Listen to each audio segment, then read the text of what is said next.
Omega.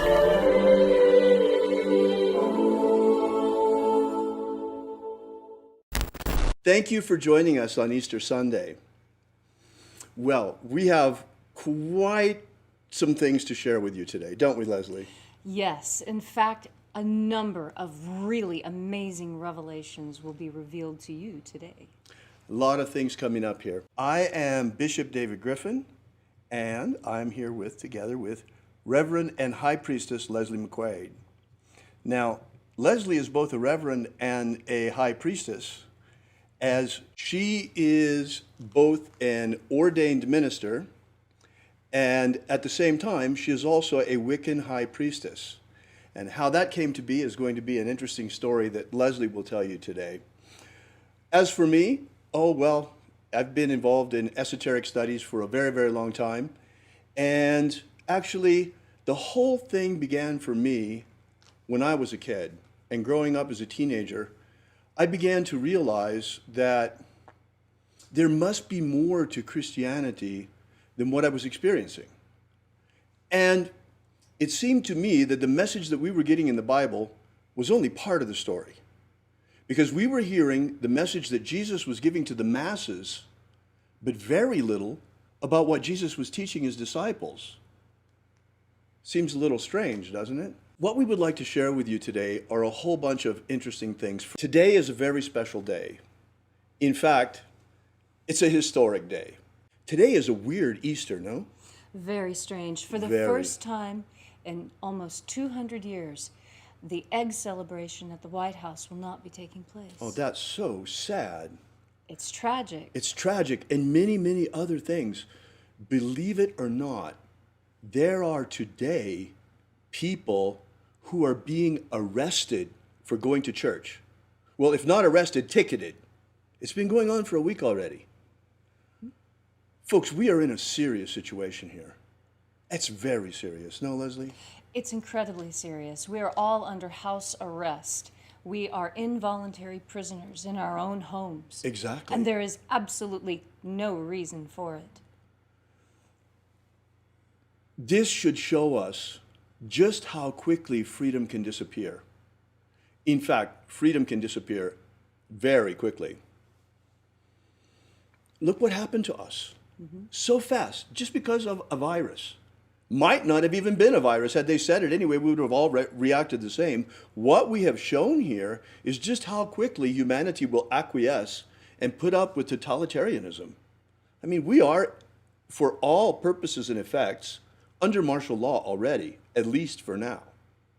Our ancestors would be absolutely horrified to see us in these conditions. Absolutely. It's really, really horrific what is happening to us.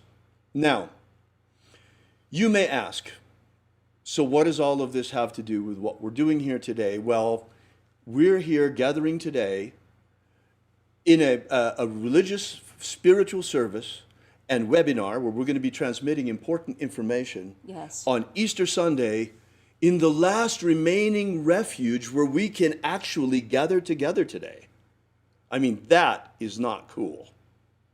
Not at all. Here we are in cyberspace, which we all know is heavily censored already, and now it's taken away from us our ability to physically assemble, to gather together as a group, even to go to church on Easter Sunday. That is astonishing, the lack of freedom that we are now experiencing. About what a travesty it is that we can't gather physically today. That's right. And people are actually getting ticketed for going to church today. And we're talking about just how horrible it is that our freedoms are being trampled on the way they are.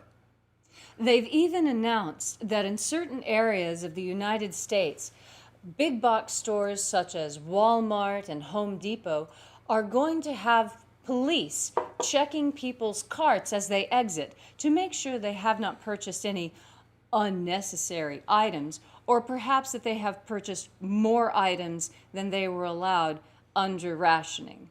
This is in the UK that we saw that happening, but it could happen here, folks. Look how fast it happened with this virus situation that we find ourselves right now under house arrest, imprisoned in our own homes. That's basically what's going on. Can you believe that?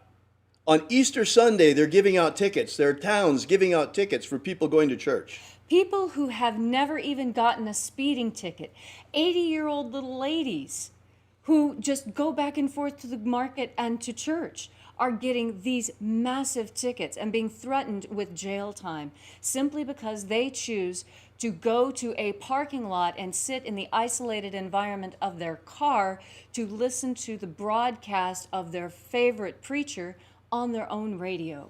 Exactly, because they're sitting in the parking lot of the church. They're not allowed to do that. I mean, they're following social distancing guidelines. Yes. Folks, what this shows more than anything is how precarious our freedoms are. They could be gone tomorrow like that. I think we're going to come out of this okay this time, relatively okay. But there are people, folks, that want to establish a totalitarian world government. Make no mistake. Make no mistake. And they would do anything to get to it. And our freedoms are in the way. This, it seems, was just a test run. People wanted to see what was going to happen, what's going on. How pliable we are, how willing we are to go along with the rules. How much we'll put up with it. How many people think it's fun to play disaster movie? Ooh. Look, here's someone, holistic vegan. A man in Manchester here in the UK was delivering food to his sick mother and was set upon by police. It's out of control. It's completely out of It's control. completely out of control. But folks, you know that this fits Christian prophecy perfectly. Now, whether this is the realization of prophecy or they have been scripting their world takeover attempt using Christian prophecy, which comes first, the chicken or the egg? But here we are, Right. where they actually are trying to take over, and they are trampling our freedoms today. And all of us are cowering in our homes afraid of a cold virus. Souped up cold virus is basically what it is. We've never been afraid of the flu. You know, this is just symptomatic. But today we find ourselves in a unique situation. I mean, absolutely unique. This is unparalleled in the history of mankind, the situation that we find ourselves in today. Now, those of you who have been with us for any length of time know that every single morning, Leslie and I are magically working for human freedom worldwide. Now you know why. We have seen this dark tide coming.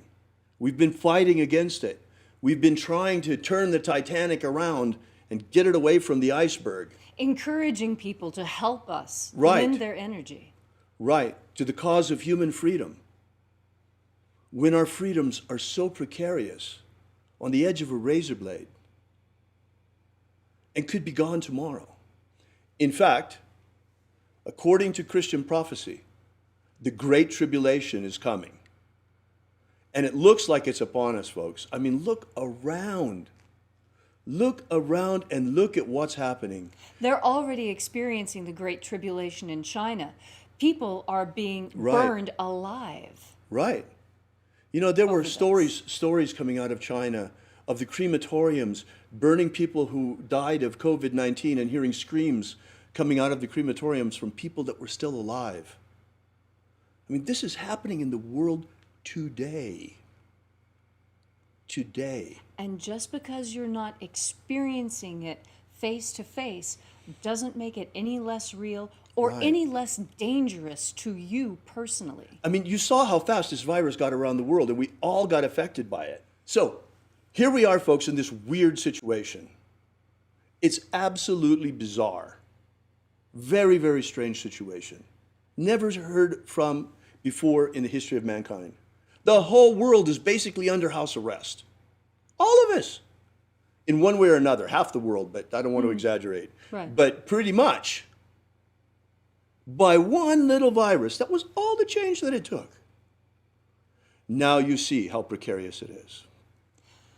So now, folks, that's the reason why we chose today, Easter Sunday, to explain to you the true meaning of the rapture. The rapture, of course, we're talking about from Christian prophecy. Most Christians that think about the rapture imagine it as an event. Right. Now, how are they imagining that?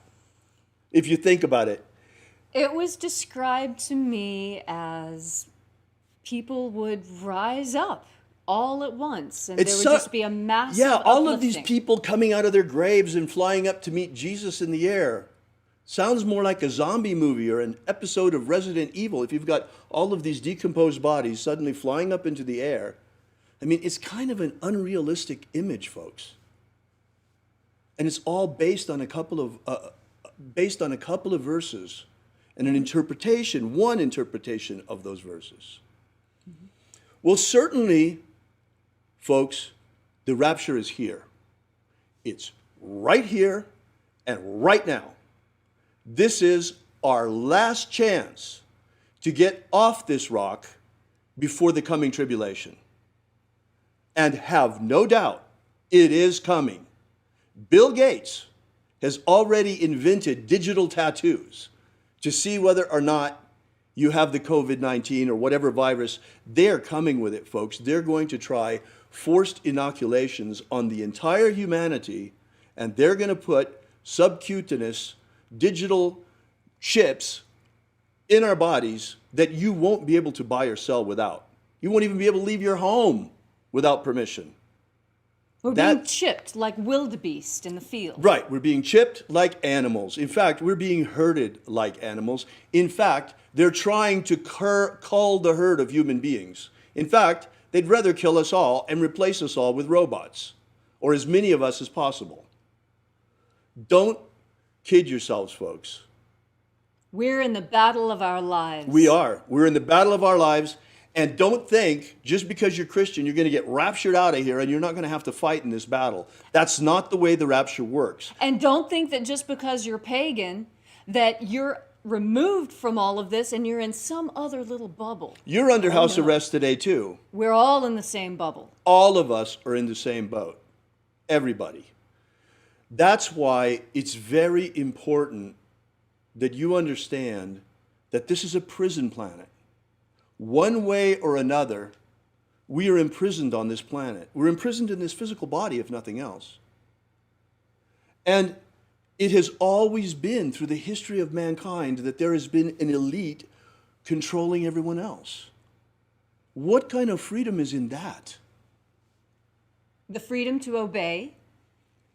I don't choose that freedom. America has been a marvelous experiment in freedom, but even this, folks, and in fact, you know, Leslie and I have been doing this human freedom worldwide rituals every single day, but it's looking more and more like all we've been succeeding in doing is rearranging the deck chairs on the Titanic. Yes. So, of course we have to fight. We have to fight for human freedom worldwide, and we fight for it with all our magic and all our hearts. Yes. But at the same time, it is important to understand what the rapture really means. The rapture, folks, is not an event. It is a practice, a spiritual discipline that was left to us by Jesus of Nazareth in order to escape this prison.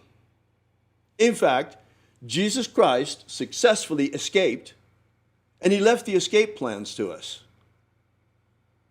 We can get out of Alcatraz. Yes, we can.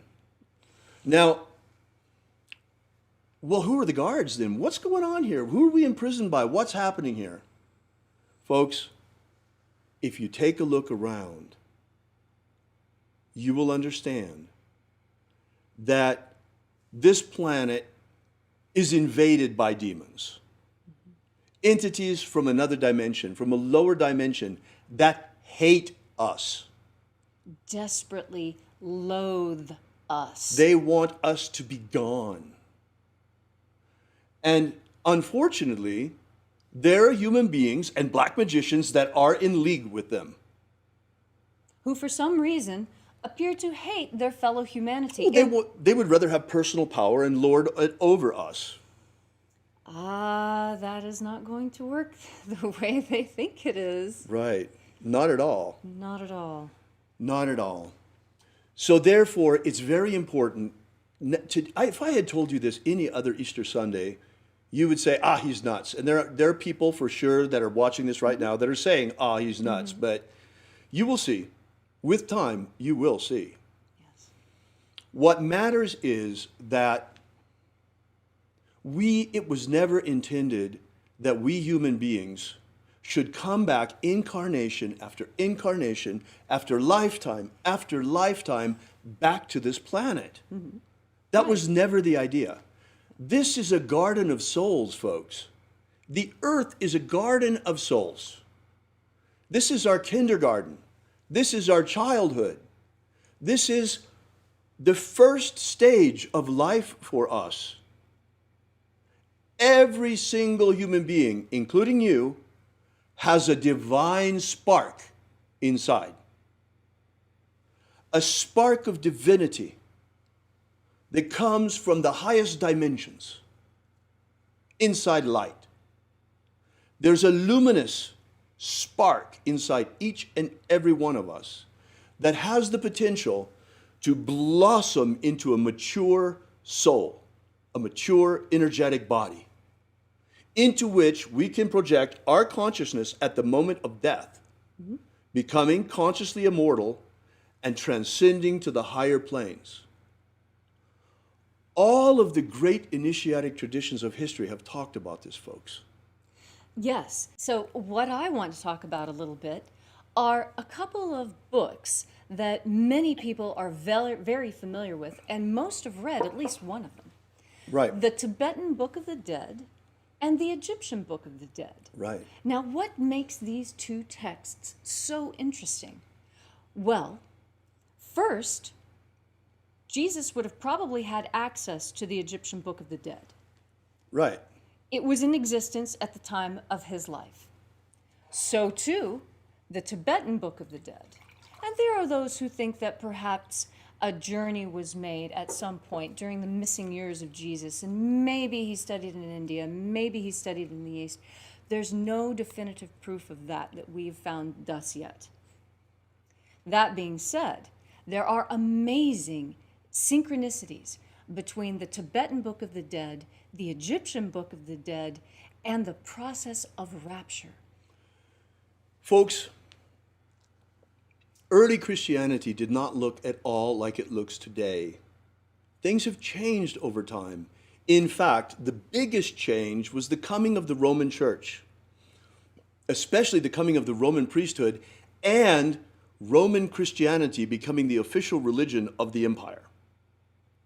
When that happened, it was just a question of years. Magic was forbidden throughout the empire.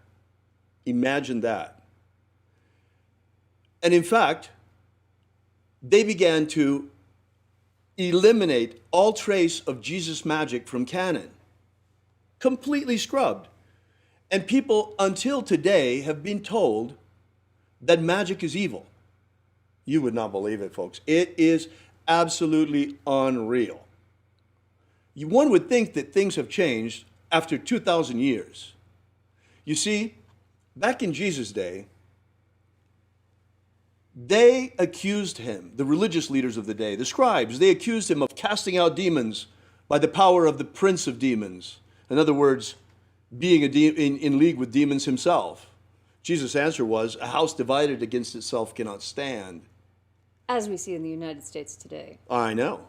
So, but the point is that nothing has really changed. Religious leaders today still condemn magic. Even the magic of Jesus, some of them, believe it or not. And there is no evil in the magic of Jesus, folks. None whatsoever. It is the most sublime magical system of the magic of light that I have ever experienced in my life. Yes, I agree. You know, I've practiced a lot of different types of magics, and the magic of light is by far the gentlest, the most effervescent, the most uplifting and life-altering magic I have ever personally practiced. And by life-changing, I mean that when you undertake a magical practice, any magical practice, in fact, anytime you decide to do something new, it's going to change you. For example, If you decide to start playing a musical instrument, you will never listen to music the same way again. You have been changed by the process of learning how to play music. Right. So too with magic. Magic changes you in very predictable, very prescribed, very planned ways. Especially the magic of light, because you're changing yourself through the contact with the angels themselves. Yes. And this contagious contact with angelic forces naturally uplifts the human spirit that is contained within our bodies. Jesus taught this as well, folks. He taught it to his disciples. The Romans, I mentioned, tried to eliminate every trace of Jesus' magic, especially the Roman priesthood and the Catholic Church, in the early days of the Catholic Church. They were misguided following the councils of Nicaea, when they established prescribed canon and eliminated certain things. One of the things that got eliminated was Jesus' magic. In fact, they tried to wipe out all trace of it, but they weren't able to. The bishops of Egypt, some of them, were clever enough to bury some of the most sacred texts beneath the sand so the Romans couldn't get at them. And one of these was recovered in 1769 near Thebes in Egypt, near Karnak, in fact, in a document called the Bruce Codex, which contains, in my opinion, two of the most important documents of spiritual treasure of the Western world. The first and second books of Iao. The first book of Iao and the second book of Iao. The first book of Iao contains the magic of the treasuries of light. That is what Leslie and I have been sharing with you now on a daily basis for almost 2 years now. Yes. Every single day, you opening the treasury of light, a different treasury, and working our way through the entire system. And also doing some work with scrying on our own to get to know the system thoroughly. Mm-hmm. But the second book of Iao is even more interesting than the first. And this is why Leslie brought up the Tibetan Book of the Dead and the Egyptian Book of the Dead. Yes. Because, folks, I hate to be the bearer of bad news, but the earth is invaded by demons and we are riddled with them. Human beings also. It's like waking up and seeing what's going on this planet is like discovering you have termites in your house. You have to get rid of them. And this is the purpose of baptism. Mm-hmm. John the Baptist said, I baptize you with water, but he who comes after me, he will baptize you with fire and the Holy Spirit. Well, he was referring to Jesus' baptisms that are contained in the second book of Iao. Yes. The baptism of the waters of life, the baptism of fire, and the baptism of the Holy Spirit. 3 baptisms that Jesus gave to his disciples. These are 3 initiatic rituals that have an exorcistic function. And they're followed by a ritual specifically to break the power of demons over you forever. This is the whole point of Jesus' magic. This is what it's all about.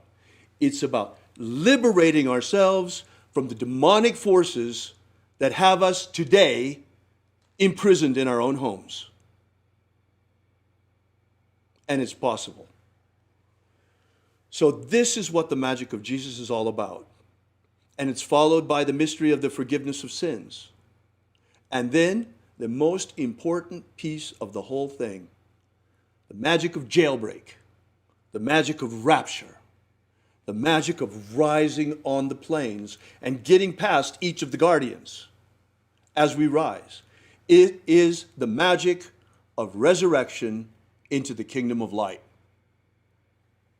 Yes. Never before have these things been stated so clearly as they are today.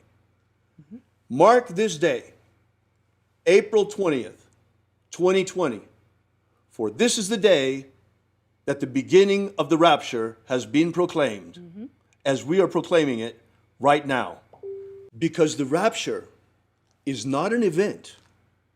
The rapture is a magic. It is the magic of ascension, the magic of resurrection, the magic of liberation from this body of flesh. No longer do you need to come back and reincarnate in another meat body. But at the end of this lifetime, we can transcend directly into the kingdom of light using the magic of Jesus. The rapture magic of Jesus. Now, I want to say a few words to the pagans who may be out I'll there. bet. Because, well, for one thing, you need to know how I came to hold the opinion that I have. Because I have, and anyone who has known me has known that I have been very adamant in my criticism of Christianity. And there are many points that Christianity deserves to be criticized for. Yes, the Inquisition was hideous, and they should be criticized for that. However, I counter. Have they not changed their ways? Is there no better sign that the magic of Jesus can move on people's hearts and change them than the fact that Christians no longer seek to burn witches? Now, another thing that perhaps may surprise you is that I am absolutely now comfortable with Christians and Christian magic. This was not always the case for me because I had some baggage, which a lot of pagans do have baggage from this. Something that is very, very difficult for pagans is to understand that if you're really going to be a polytheist, it does include Jesus and Yahweh and God and those Christian concepts. If you're going to be a real polytheist, then that means many gods. That means accepting this on an equal basis. That's not as difficult as it might sound. Now, if it is difficult, I'll tell you why it was difficult for me. I was under a mild form of demonic possession. It had to have been the case because every time I heard the name Jesus, I could feel the hackles on my neck going up, like, wah, wah. For a polytheist, that's not a very normal reaction. Not at all. And not so, if you're walking your talk. Right. So I had to step back and take a look at that. Now, why is that? Why is it that I feel such an upwelling of emotion at the mere mention of the name? Well, who else feels such an emotional upwelling and reaction when the name of Jesus is said? Have you ever seen The Exorcist? Right. Jesus was the greatest exorcist who ever lived, folks. He's the greatest magician who ever lived as well. And even the mention of his name has an exorcistic function. Imagine the power of his magic. And this is what I'm encouraging you to do. As a pagan, just very gently with yourself, if you happen to have trouble with Jesus and Bibles and Christian crosses and other things of this nature, I encourage you, just go into any mirror and look into your own eyes and say, why does the name Jesus bother me so much? And then listen and see what you hear. You will be astonished at the that's going to come flooding out of you. And when this happened to me, I was nonplussed by the whole thing. I thought, well, what is this? I've never considered myself to have a demonic possession. This is ridiculous. I'm a perfectly nice person. I get a little wild if I've had a drink or two, but doesn't everyone? And then I realized it didn't necessarily have to be something that I was conscious of. That in a world filled with demons, filled with demonic possession, where even the images of the television are demonic and torturous and painful, this could have come simply from contagion. Just like contact with the angels raises you up, contact with demons drags you down. Right. And I realized that just living in this world was enough to get the stink of demonic energy on me such that it needed to be cleaned off. And this is the purpose of baptism. But don't kid yourself. Christian magic is not, or Jesus magic is not the only form of exorcism, by no means. No, the Tibetans have an incredibly effective form. Very wealthy. They've got the big purba that they use, and drums and horns. But all of the great initiatic traditions are concerned about banishing these demons. Also, shamanic traditions, dark shamanism that a lot of people don't want to talk about, where you use somewhat malevolent forces. That's war magic. Dark magic is, there's a war magic that can be used. But even shamans use depossession to pull out the negative entities. And how many ancient cultures believe that all illness, all human suffering, all sickness, all pain come from demonic infestation? In fact, that can be argued even today. Yes. In fact, we could say that we are right now, all of us, imprisoned in our home by demons. At least those who are possessed by demons. If it's viral demons or whatever you want to call them. Sure. Yes. You know? How many angels can fit on the head of a pin? How many demons can fit inside of a virus? It's an equivalent question. Right. So the question is, how do we get rid of them? And let's get rid of them. And that's what we're doing. We've been saying, cast out the demons every single morning. And there's more that can be done, and more and more and more. In fact, we're doing what we can already. Look, now you understand why it was so important that we put out the free ebook that we did. Was Jesus secretly a magician? The 3 lost baptisms of Christ. By the way, you can get that at our website. Let me put that up there for you. AlphaOmega.church. If you go there to AlphaOmega.church, you can download this ebook for free, and it's amazing. It will give you some history of Jesus as a magician, and the most important thing is that you can download in that ebook. We have published all 3 of the secret baptisms of Jesus that he used to baptize his disciples. The baptism of the waters of life, of fire, and the Holy Spirit. They're all there, folks. I suggest that you use them. You can self-baptize with them. All the instructions are there. They're all there. It's all there. You have to adapt things a little bit, but it doesn't matter. What matters is that you do it with the intention of purifying yourself, of cleansing yourself, of eliminating these entities from you. It will work. Remember, symbols are what they represent. Right. So as you are doing these baptisms on yourself, remember the symbols.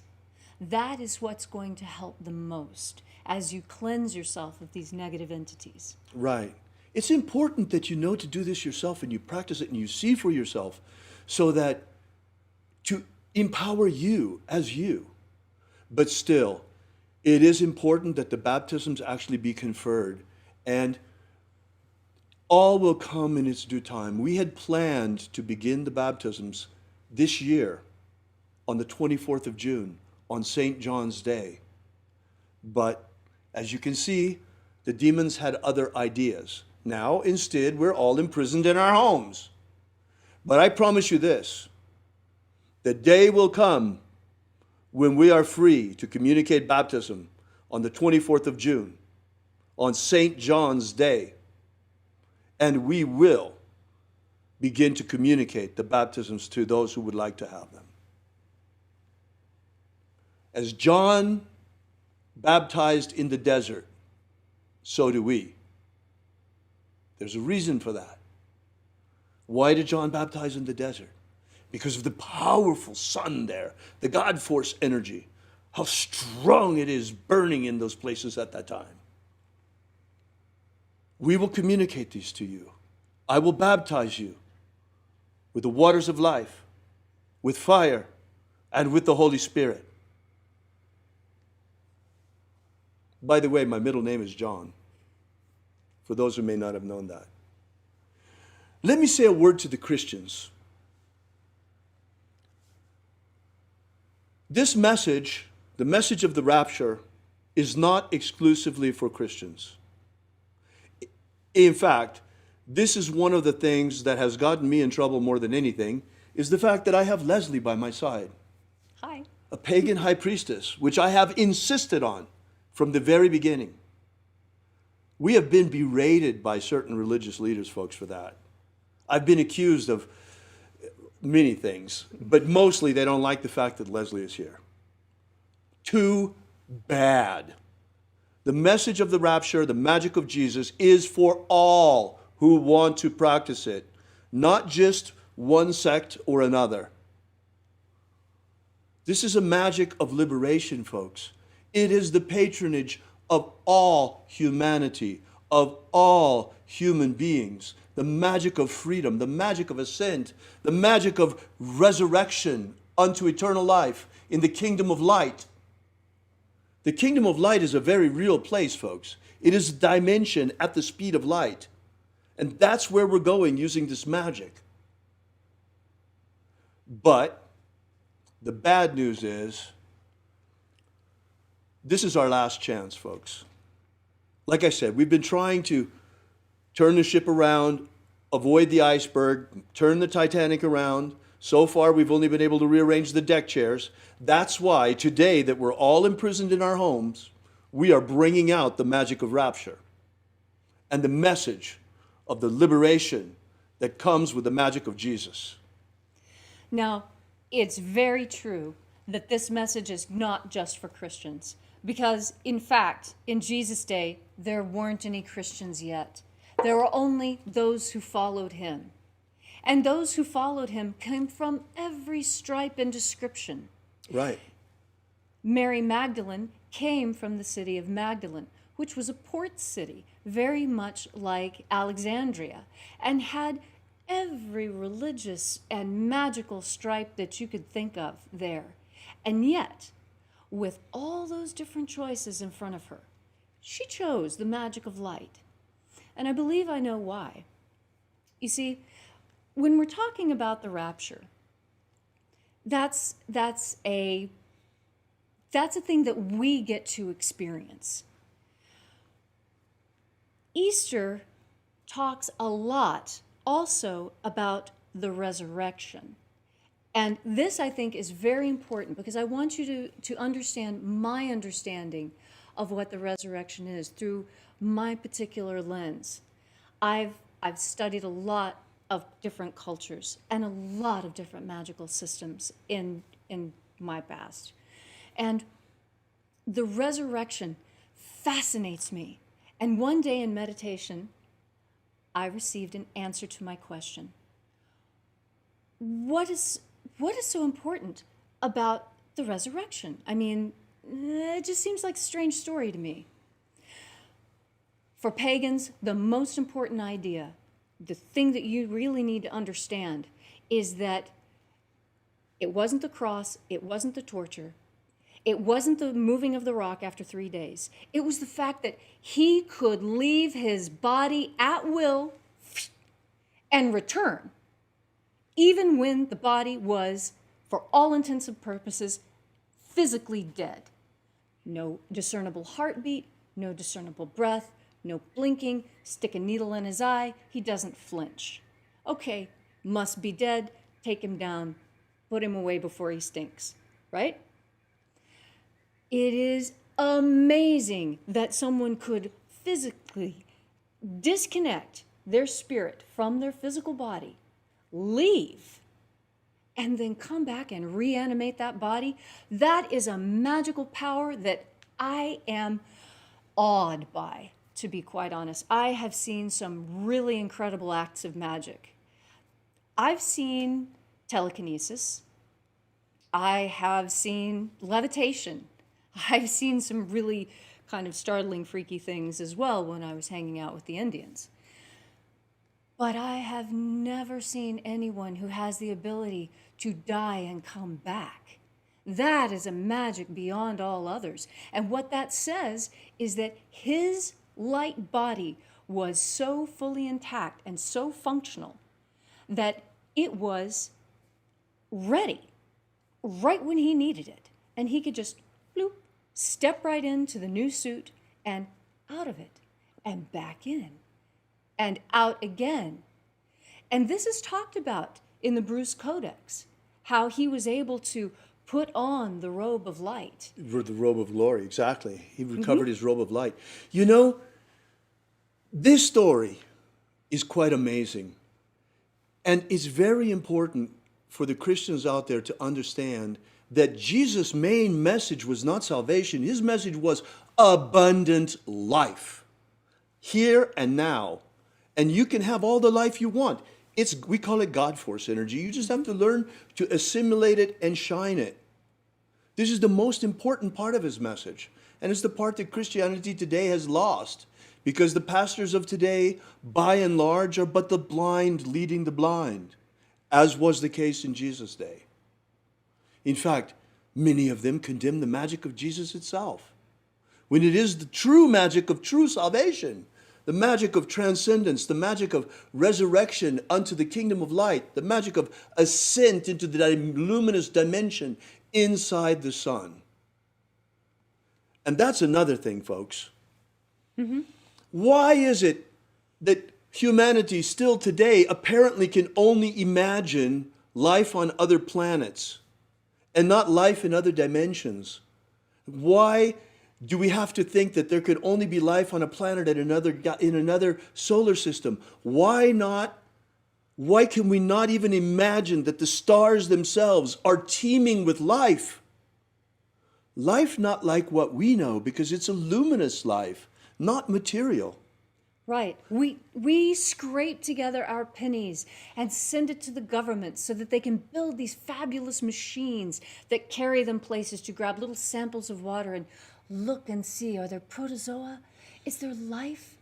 And all you need to do is open yourself up to the possibilities of life inside of stars, life inside of dimensions, multiple layers of life living on life in an amazing interconnected four-dimensional web, 5 dimensions. In fact, mathematicians have already proved that we live in a universe that is constructed on a structure of 11 dimensions.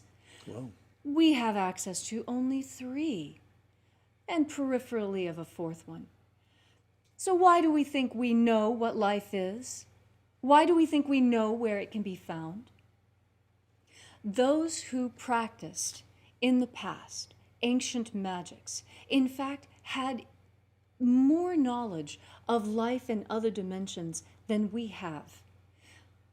Although that is changing. There's a very startling development. There are those who are experimenting with going into other dimensions through the use of hallucinogenic drugs and electrical wires. The problem with that is you don't have any roadmap, and you're just being dragged off to who knows what, and they run smack into these demonic clockwork elves. A lower dimension, because Right. the drugs are pulling them down. Right. Folks, all you really have to do is open yourself to the angels. They will come. And it's really wonderful when you're using the magic of light of Jesus, because the magic of the treasuries of light is astonishing in terms of contacting the angels. And once you contact them, the contagious contact with them, because they are reaching down to you from the kingdom of light, from the universe of light, from the luminous dimension inside the sun, and contact with them changes your energetic body, your nature, so that you become more luminous yourself. This is what the magic of light is all about, in all of its forms. Yes. By the way, something occurred to me when you were talking before, Leslie. Yes. You know, you're right. Yeah, okay, I get some grief because of the fact that I insist on including you. Oh, but you don't know how much grief I get for including him. I know it goes both ways. Hey, well, we're in good company, because guess what? Jesus got the same grief in his day for including Mary Magdalene. And she, I'm sure, got the same grief for hanging around with him. And she was one of his closest, if not the closest, disciple. And just for the record, no, she wasn't a prostitute. She was a free woman, unmarried. Right. And because she was a free woman, unmarried, in a time when most women her age already were married, that is why in the 1300s, preachers started describing her as a harlot, because in the 1300s, remember, now we're getting back into the Inquisition. Now we have to Right. stamp down free women. Right. This is when she adopted that, when that moniker was given to her as part of the Inquisition. It was not even part of the ancient Council of Nicaea. Well, you'll be happy to know that in the first and second book of Iao, when Jesus is talking to his disciples, in fact, some of the most important interactions are with Mary Magdalene, who was one of the disciples. In fact, he called her his best disciple because she was able to grasp his message better than anyone else he taught. Right, right. So, the fact that the magic of Jesus is back, folks, is a big deal. It's a huge deal. In fact, it is the second coming of Jesus' magic. Yes. And we're so lucky that it's back. But it's going to be challenging. It challenges a lot, especially people who are very sectarian in their views, that think it should only be for our group and not for that group over there. Well, I'll tell you this, though. We're putting it out there for everyone. All who would practice. All who would practice. All who would practice. But the prophecy says there will only be 144,000. What does that mean? What this means is that, okay, we are right now in the end of days. We're about to enter into the period of the tribulation. I think it's going to be postponed during our lifetimes. It will probably be the next generation. Because first, the rapture has to have its time. The time for this mission has to first exist so that we have the opportunity to practice. We have the opportunity to leave at the end of this incarnation. But this is the last chance.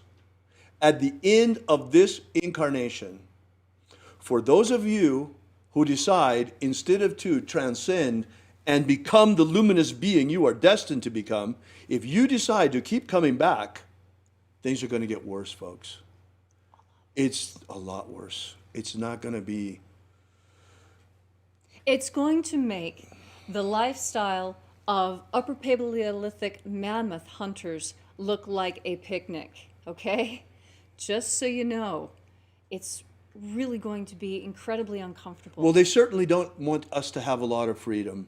And maybe we can push this off for a while so that we have enough freedom in order to practice and to spread this message, and that you have the opportunity to practice, and that you also have the opportunity at the end of this lifetime. And that's very important. We are not advocates of suicide. No. We are advocates of proper preparation for death.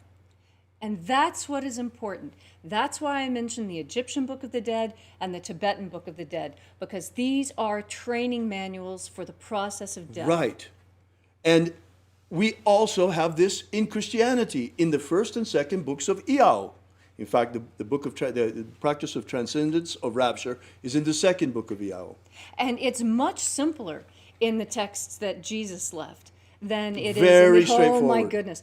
The Egyptian Book of the Dead, oh my goodness. And the Tibetan Book of the Dead is even more complicated when it comes to figuring out what you have to remember, what you have to do. The Egyptians were pretty clear. You know, when you get to the other side, don't walk on the ceiling, don't eat feces, don't drink urine, you know, don't walk through people. You know, there's certain rules of protocol Right. listed in the Egyptian Book of the Dead of how you're supposed to act as you're making the transition from the meat suit to the light suit. And it's very important when making that transition, according to the Egyptian Book of the Dead and the Tibetan Book of the Dead and to the Book of Iao, it's very important to remember that in this transitional state, you are being judged. You are being judged. You are being checked. Let's see. It's just like in the military. Are you the right height? The demonic forces that have us trapped on this planet don't want to let us go. They have humanity right where they want us, enslaved. Varying degrees, but think about it. Okay, so we've gone from being direct slaves to being sharecroppers, in a certain sense. Right. Many of us have gone from being direct slaves to being indentured servants, but these are all forms of slavery. any form of debt that you currently have is a type of slavery because you are indebted. Right. Indebtedness means that you do not fully own yourself. I know this is difficult to understand, and I really wish that somebody had explained it to me sooner. I want to make this point Yeah. that we've been making this whole time in a different way, and I Okay. need your help to do it. If you wait for me just one moment. Of here, course. okay?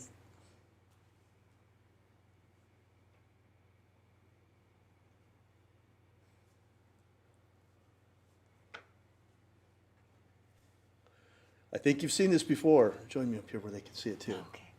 There we go. I think you've seen this before. Every morning for the last more than 2 years, we've been out there with a staff like this one, if not this staff, saying, set my people free. Yes. Set our people free. Set our people free. Well, today, for the first time, the meaning of this becomes clear. This is very much like the staff of Moses. And in fact, this period of the rapture is very much like the Exodus. It is time, folks. At the end of this lifetime, it is time for us to leave this planet forever. The time has come for us to leave the land of Egypt and to enter into the promised land. This is a symbol, folks. The land of Egypt is this planet Earth, and the promised land we speak of is the luminous dimension inside the sun. We are luminous creatures, and the time has come for us to go home.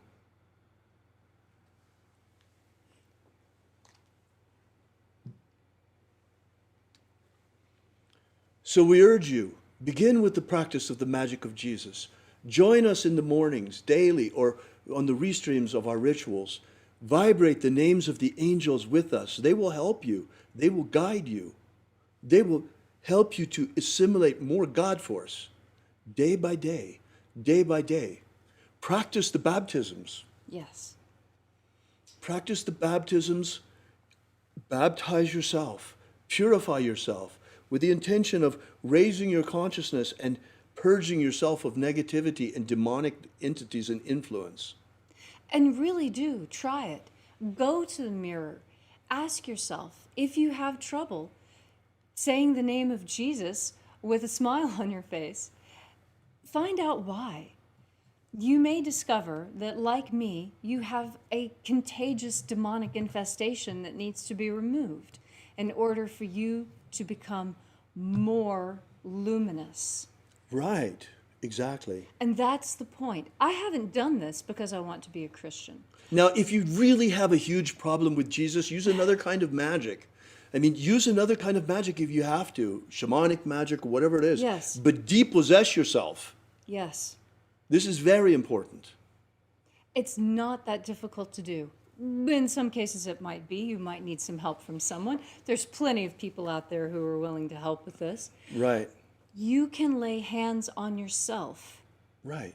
You can self-exercise so that no one needs to know what's going on. It's just you, yourself, your eyes, your mirror, your sovereign will, and your full intention to be the most light, most luminous creature you possibly can. And to the magicians out there, remember this. Symbols are what they represent. What is happening also today is that the magic of exorcism is becoming more important than ever before. Let me give you an example. I believe, well, it's very possible. Right now it's impossible to know because they won't test you unless you have such severe symptoms that you almost need to be hospitalized. But I believe that I caught COVID-19. Leslie was here, she saw it. Mm-hmm. But the thing is that even when I catch a flu, it's always so mild that, it's because I have such a strong solar body. And when I caught this, immediately I took it much more seriously than anything else. Mm-hmm. Leslie remembers, I stopped everything else I was doing for 2 days.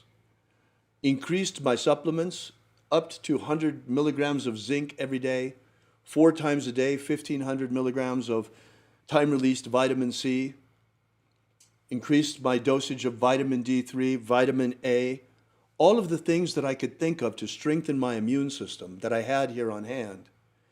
And at the same time, I used magic of my own concoction, combined with a very ancient magical tradition, which, and simple scientific fact, that the Indians used, the Native Americans, with their sweat lodge.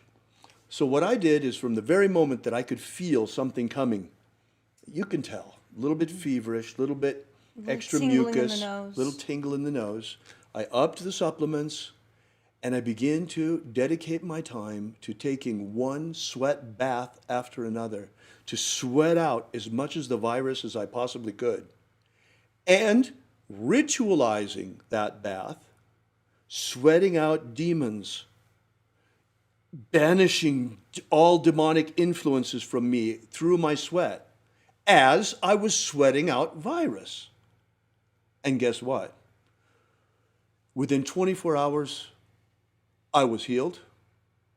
And within 48 hours, there was no trace of it left. I continued the baths for an extra day. I believe that I have vanquished the demons of this virus from myself with only 2 days' effort.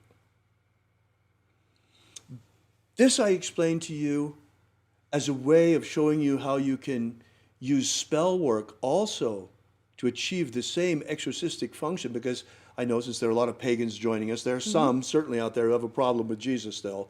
So you might feel comfortable using spells like this in the meantime until you come around and see that there's no evil in the magic of Jesus even for pagans. Truly, symbols are what they represent.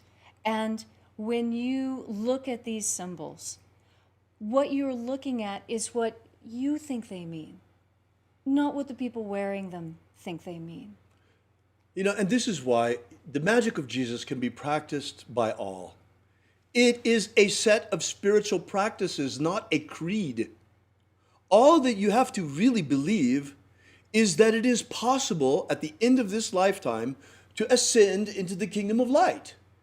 And that you have to aspire to fulfill your destiny as a human being to become one of these luminous creatures that we are destined to become. Yoga is a practice and can be separated from the Hindu milieu in which it occurred, so that you just get the physical benefits.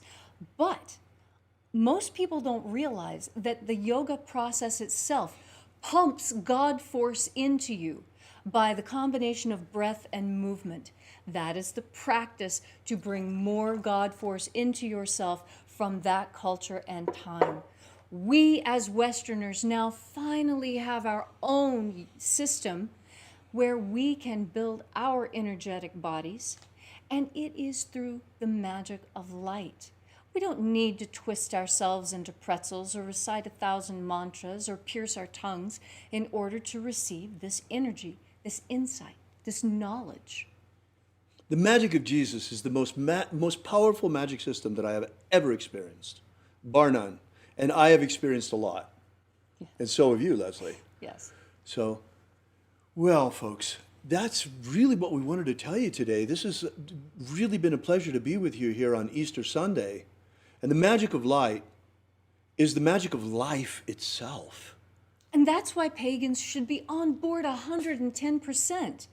The pagans that I know are tree-hugging dirt worshippers. We love the earth so much. Look, and the Christians that I know are great people too. Look, folks, don't let your pastor tell you that magic is evil, especially the magic of Jesus, because you will simply be rejecting your spiritual inheritance. And pagans, oh my goodness! Do you know how thrilled I was when I found out that there was a Christian tradition that came down to me from my ancestors that contained magic? I was, upon the departure of my grandmother, I received 2 very important books, 2 books that have absolutely changed my life.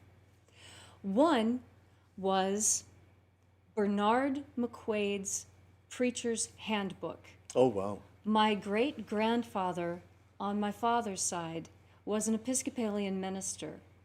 He lived in Monroe County, right near the border of Monroe County and Greenbrier County, on a creek, in a white 2-story house with 6 bedrooms, all of them full of kids and hound dogs. And the other book that was left was the one from my grandmother.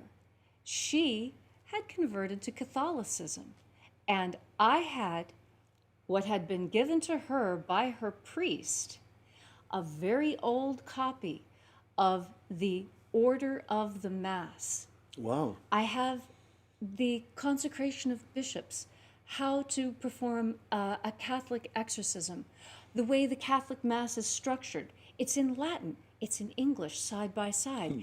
And as I started going through it and going through the other one, I realized, oh my goodness, these are books of shadows. These are spell books. And I went through and I started working some of the spells.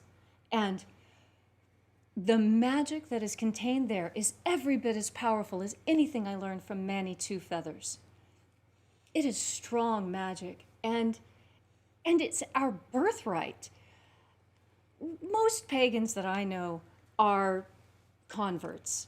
They were raised in a Christian house and they decided that Christianity wasn't for them, so they adopted a new faith. Well, I am here to tell you that it is time for you to take a look at that which you left behind. Because Don't throw the baby out with the bathwater, folks. I think you missed some really good stuff. Now, do not listen to the preachers of the past.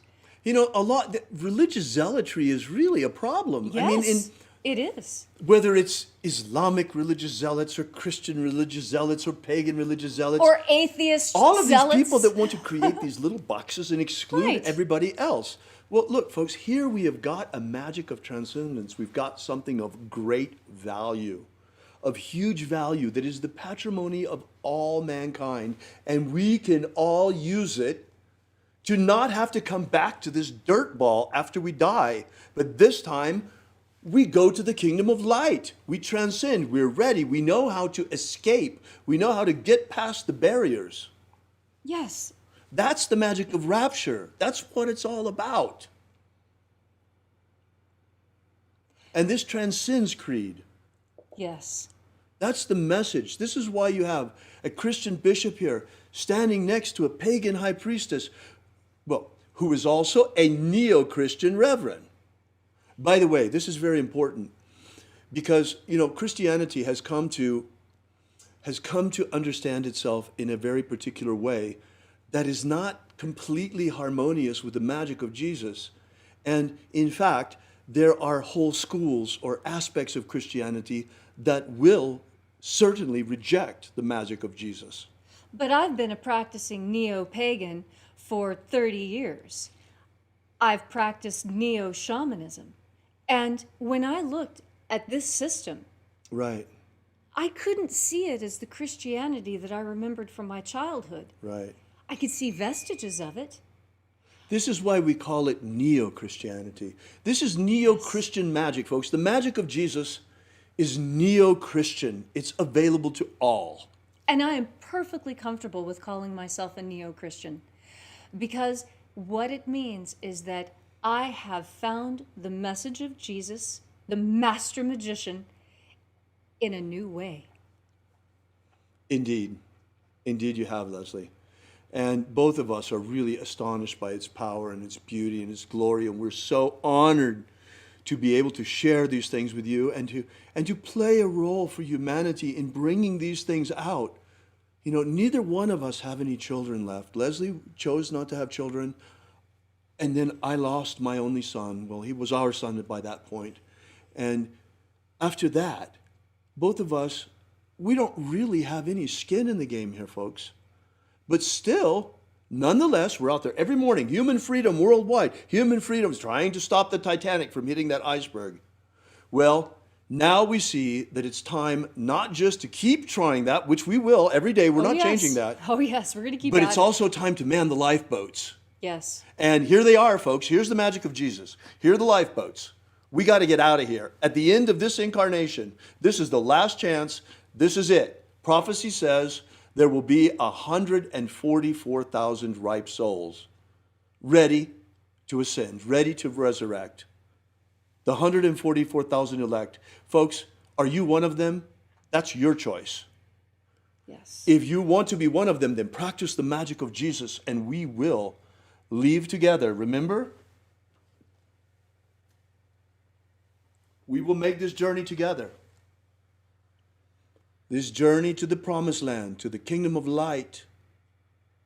We will ascend and we shall be victorious. But we choose in neo-Christianity for our organization, we choose not the symbol of the cross to represent us, because the symbol of the cross is a symbol of death. And we don't worship a dying Savior. Rather, we practice his living magic. And therefore, we choose the symbol that Jesus chose himself. For he said, I am the Alpha and the Omega. Yes. Thank you so much for coming out. May God bless one and all this Easter Sunday. May God bless you. May we be delivered from this imprisonment very quickly in our homes. It is time to cast these demons out, reopen our economies. Before we go, I ask that you join us for a moment in prayer. Oh Lord, help us on this path. Help us to transcend at the end of this lifetime. Help us to bring out this magic, that it may become a shining beacon of light for all to see. Thank you so much for coming out. We ask these things and thank him in the name of Jesus of Nazareth. Amen. So mote it be. Thanks for joining us, folks. Welcome to join us on the Exodus, because the hour of the rapture is at hand.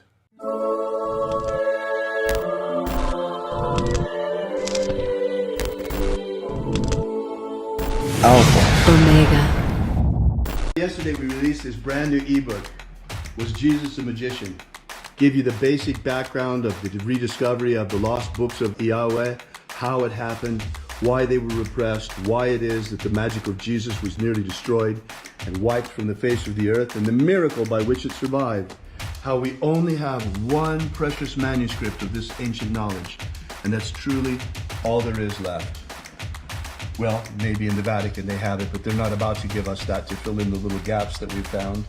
So be sure to make sure you download this. You don't want to miss this. You can get it for free for now at thesecretsofjesus.com. Thesecretsofjesus.com. Are you familiar with the Rosicrucian with what's his name? He's popular in the States. He's the president or the Emperor. Imperator. The president. Emperor. Imperator. From the Golden Dawn. What's his name? Oh. David Griffin holds this position as Emperor. Imperator. David Griffin. David Griffin. David Griffin. David Griffin. David Griffin. Have David Griffin. I saw an email yesterday that he sent out about, there's a magical war going on. The Mage War. Demons of the infernal realm. All of them. There is really a magical war going on. The Mage War. There is a guy called David Griffin who is heading all these magicians. David Griffin is S.L. McGregor Mather's present successor. David Griffin. David Griffin. David Griffin. David Griffin. I'm Golden Dawn Imperator David Griffin. David Griffin. David Griffin. David Griffin. David Griffin. Now David Griffin. There's a magical war going on. So there is really a magical war going on. Alpha Omega.